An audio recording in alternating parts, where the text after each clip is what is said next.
ditong brother DCP T520W. So ang error niya ay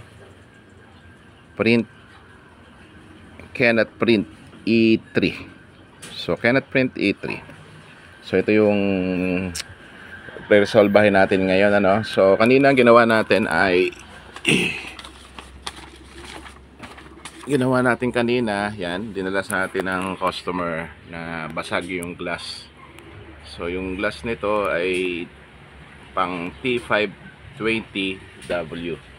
So ginawa natin dito, kinuha natin yung replacement glass scanner unit sa T5 710 na printer. So iba siya. So meron siyang discrepancy. Yan, kung makikita natin, no? So meron siya ditong ADF scanner glass. Kasi yung T5 720, T520W wala siya nito. So scanner lang siya, wala siyang ADF, kaya wala siya itong glass scanner dito na maliit, kasi dadaan dito yung paper sa ADF, dadaan siya dito, siya mag-i-scan. Dito naka-standby yung ating CIS scanner unit. So dahil wala tayong ganong available, so kinuha natin siya sa T720W na scanner unit. So ito na yung nakakabit ngayon dito. Match naman siya, kaya lang pagkakaiba niya meron. So hindi naman to gagamitin na. Ito lang naman glass ng scanner unit, yung flatbed. So ngayon ang re-resolvehin natin ay itong error na cannot print E3. So yon, ang gagawin natin dito guys ay bubuksan natin yung units. Syempre disassemble natin, tatanggalin muna natin itong lahat ng to para ma-access natin yung main board. Okay, so hindi ko na siguro papakita pa yung video ng pagdi-dismantle kasi marami na naman akong upload na video tungkol dyan. So doon agad tayo pupunta sa main board unit. Okay, so standby na kayo gan. So ito guys, nakalas na natin yung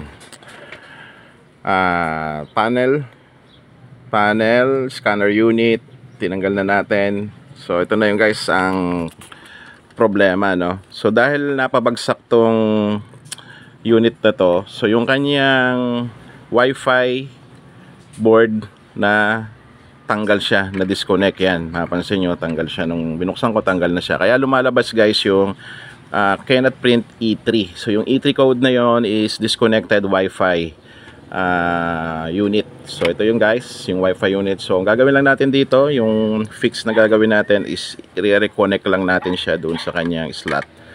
Okay, so ganun lang gagawin natin, then reassemble na natin yung unit. So yan, na-reconnect na natin yung unit. Yan, so gagawin na natin is reassemble na natin. Hindi ko na rin papakita guys yung pagre-reassemble kasi marami na naman akong upload tungkol dyan. So balikan nyo na lang yung mga upload kung hindi nyo pa alam kung paano mag-disassemble at reassemble ng unit na to.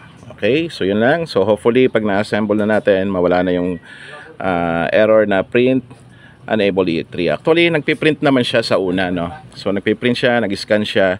Kaya lang magiging problem nyo guys, kapag pumunta na siya sa standby mode, lalabas niya na yung cannot print E3. Yung E3 error na yun, lulitaw na yun kasi nga na-detect niya na disconnected yung kanyang wifi unit. Okay, so sana makatulong ito sa inyo guys. So panoorin natin mamaya yung final test natin. Yan guys, tapos na natin siyang i-reassemble. So ang status niya ngayon ay normal. So ngayon mag-try ulit tayo mag-print ng nozzle check. Tingnan natin kung hindi nalalabas yung unable print E3.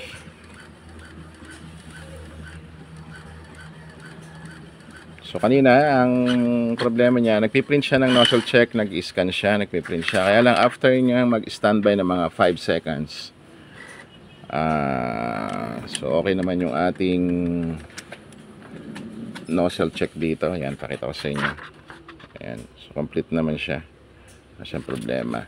So hintayin tayo ng mga 5 seconds. Tingnan natin kung lalabas yung unable print E3, yung E3 error na Wi-Fi disconnected. So ito ay DCP T520DW. So ang ginawa natin kanina dito guys ay pinalitan natin yung yan, yung scanner unit dahil nabasag yung glass. So pinalitan natin siya ng scanner unit ng T720 DW. Yan. Kaya meron siyang maliit ditong ADF scanner glass.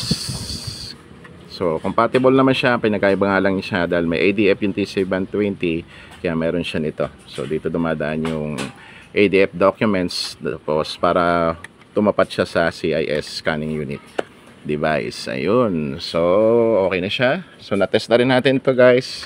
Okay yung nozzle check, okay yung print out o copying, walang problema. Lumabas lang yung print unable E3 dahil na-disconnect yung Wi-Fi board nung pagkakabagsak niya. So ikinabit na natin. So ngayon, guys, after 5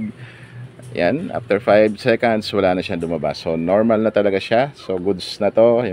Advise na natin yung client para makuha na. So yun, guys. So sana nakatulong itong video na to. So thank you for watching. And don't forget to follow nga pala, guys, to follow and share itong content na to para mas madaming makakita and para updated din kayo sa mga susunod na upload videos natin. Thank you.